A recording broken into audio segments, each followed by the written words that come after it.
화제 좀 바꿔볼까요? 가수 김호중 씨가 음주운전 뺑소니 의혹으로 네. 어제 경찰 조사 받았죠. 네, 오늘 구속영장도 신청이 됐고요. 네.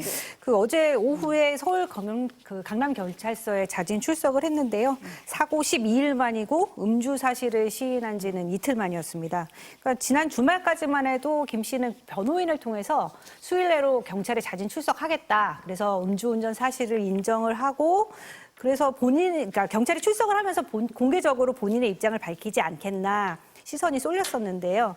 하지만 정작 어제 오후 경찰서에 도착해서는 차에서 내리지도 않고 곧장 지하 주차장으로 들어갔습니다. 나올 때 역시 취재진 앞에는 설 수 없다고 해서 경찰과 실랑이를 벌인 것으로 전해졌는데요.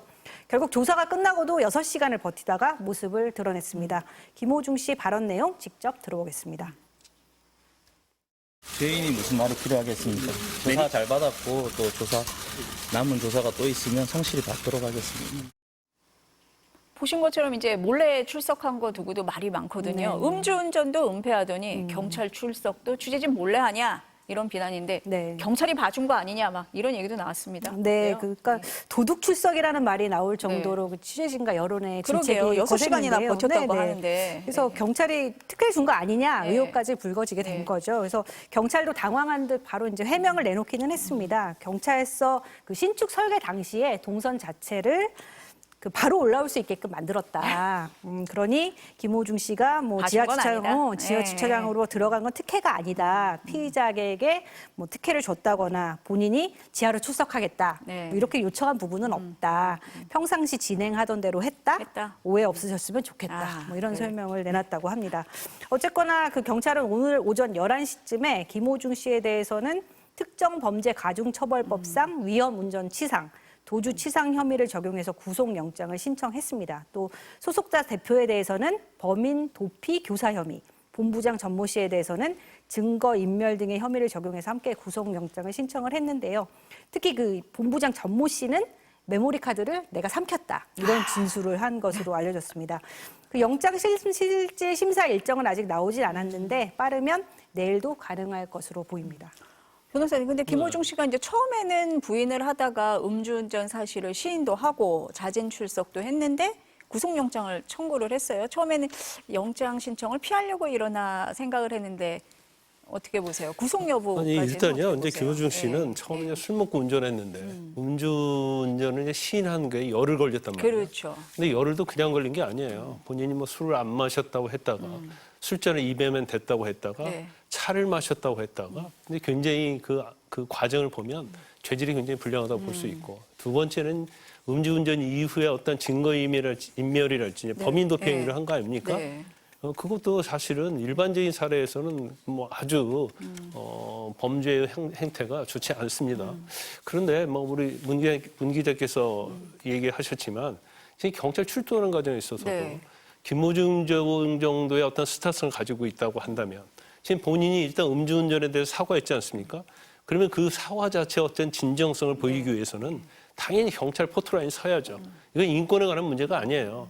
그래서 본인이 정말 뭘 잘못했는지에 대해서 분명히 얘기하는데 그 얘기하지 않아요. 공인으로서 진정한 사과가 없었다. 그렇죠. 책임도 책임을 없고요. 그다음에 뭔가 인지 감수성이 굉장히 떨어진다는 생각을 하고 또 경찰 조사 받고 나오면 조사 받은 내용에 대해서 국민의 알 권리에 대해서 얘기해 줘야 하는 거 아닙니까?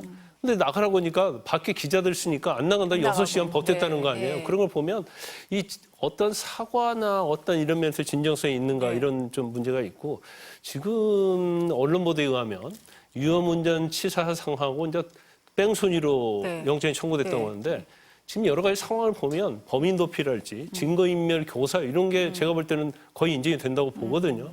근데 이 부분에 대해서도 김호중 씨는 한마디도 않고 있단 말이에요.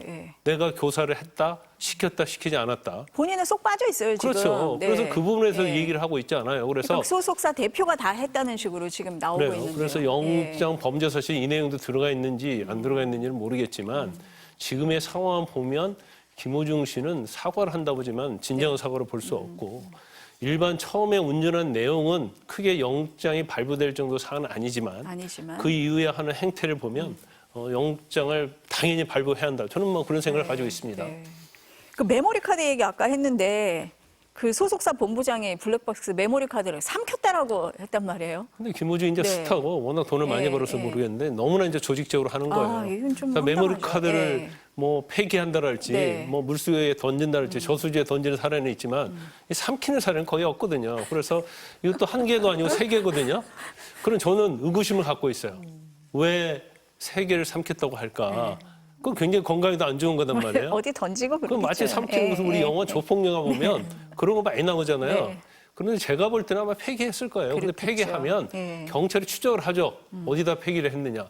물수에 던졌으면 어디다 던졌느냐를 추적을 하기 때문에 그냥 삼켰다? 자신이 먹었다고 네. 제가 네. 볼 때는 거짓말을 했을 가능성이 크다. 네. 저는 그렇게 봅니다. 그러면 전체적으로 보면 네. 뭐 인정을 하면서도 인정을 하는 게 아니단 말이에요. 그래서 이제 법원에서 영장에 대해서 어떻게 할지 주목을 좀 하고 있습니다. 지켜봐야겠네. 네. 문 기자 보면은 이제 방송계, 광고계 이른바 네. 이제 손절 분위기예요. 근데 공연은 강행할 태세입니다. 왜 그렇습니까? 네, 이제 뭐 구속영장이 신청이 됐기 때문에 이제 어떤 변수가 생길지는 알 수가 그러네요. 없지만 네. 일단은 조금 전까지 기사를 봐도 이제 뭐 내일과 모레 열리는 공연은 이제 강연을 할 것으로 구속영장 보입니다. 발부되면 예. 의미가 없어지겠네요. 그렇지만 네. 뭐 어쨌거나 네. 그 출연료를 받지 않고 또 이제 예매 티켓 환불 수수료도 김 씨 측이 부담을 하겠다고 이제 밝혀놓은 상태인데요. 뭐 결국 구속이 되지 않는 한 공연을 강행을 할 것으로 보입니다. 근데 이 공연의 경우에 티켓 매출이 40억 원대로 알려져 있는데 보통 이런 대규모 공연이 가수의 잘못으로 취소될 경우에는 위약금은 물론이고 이제 대관료, 인건비까지 모두 가수 측이 부담을 해야겠죠. 단순히 생각해도 뭐 엄청난 거액을 물어야 할 겁니다. 게다가 또 김 씨가 찍은 광고도 한 10여 개가 된다고 하는데 앞으로 업체들이 이제 소송을 걸 경우에 그 위약금도 상당할 겁니다. 적게는 수십억에서 뭐 많게는 수백억을 물어낼지 모른다 뭐 이런 예측까지 나오고 있는데요. 그래서 비판 여론을 감수하고라도 일단 공연은 할 수 있을 만큼은 해놔야 위약금 폭탄을 조금이라도 줄이지 않겠나 이런 계산이 깔려 있는 것으로 보입니다. 변호사님 같은 의견이세요? 이 아니, 소속사에서 이렇게 조직적으로 은폐한 게 이런 이유일까요? 아니 아마 저 그럴 거예요. 이제 네. 결국 이제 돈에 관한 문제인데 네. 지금 공연을 하고 안 하고는 굉장히 중요하죠. 자 이런 욕을 얻어먹다 하더라도 공연을 하면 네. 자신 자체가 이제 우리 티켓 판매가 있을 거 아니에요. 김호중 씨는 강성 팬덤이에요. 그럼 공연을 오는 사람은 팬덤층이 많죠. 네. 그 사람들은 김호중 씨의 비리가 있다 하더라도 공연에 참가를 합니다. 공연에 참석을 해요. 그러면 일부 취소가 된다 하더라도 공연을 아예 안 했을 때는 위약금을 전체를 물어야 하지만 공연을 하게 되면 이제 거기에 대한 손실 비용 정도 물을 수 일단 있고 줄인다. 더군다나 뭐 네. 강성 팬덤들이 와서 공연을 보기 때문에 네. 그 돈은 이제 수익으로 잡히는 거예요. 그래서 아무리 비판을 받는다 하더라도 공연을 포기하느냐 포기하지 않느냐는 엄청난 금액 차이가 있는 거죠. 그래서 요걸 많이 얻어먹으면서도 끝까지 할 수밖에 공연을 없다. 강행하고 있다 이렇게 볼 수 네. 있어요. 이게 사회적으로 물의를 빚는 이제 사건이 되다 보니까 검찰총장까지 한 말씀 하셨습니다. 아마도 이제 김호중 씨 겨냥한 것 같은데 음주, 은폐, 운전자 바꿔치기 엄벌하라고 했거든요. 사법 방해라고 보는데. 일단 운전자 바꿔치기는 네. 지금 뭐 범죄 행위예요. 그래서 범인 도피, 범인 은닉죄가 있기 때문에 그 양형을 좀 높여서 네. 처벌하면 될 것 같고요. 이제 네. 중요한 것 중에 하나가 이번에 음주 사고 낸 다음에 집으로 가지 않고 이제 구리 호텔로 갔잖아요. 네. 그런데 중간에 편의점에서 맥주 4캔을 사서 먹었단 말이에요. 사고 후에 그렇죠. 음주, 사고 후에. 의도적으로 음주. 근데 이게 굉장히 음주운전자가 도망갔을 때 쓰는 수법으로서 전형적인 수법이거든요.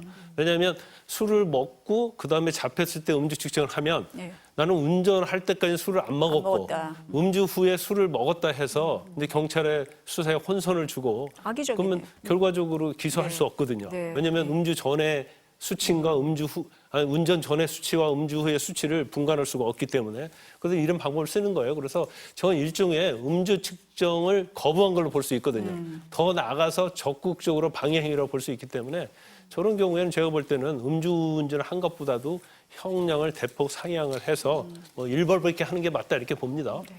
검찰총장까지 이렇게 얘기를 했으니 엄정 대응할 걸로 보입니다. 네, 오늘 여기까지 듣겠습니다. 감사합니다.